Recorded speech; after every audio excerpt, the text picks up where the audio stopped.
Всем привет!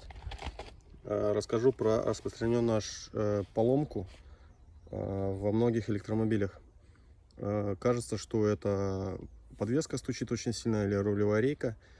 При начинании езды, при повороте руля щелкает что-то, да? Сейчас я вам покажу.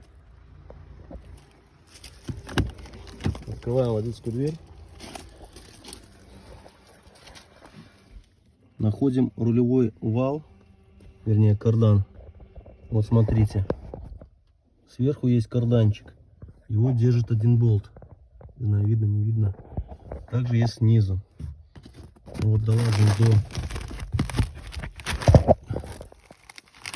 до защитный кожух. Вон там есть болт, который держит вот этот вот кардан и рейку. У многих машин распространено. Вот в данный момент Chery EQ5 у меня такое было. И часто бывает в BYD Yuan 360 535. Попробуйте, подожмите. У меня пропало.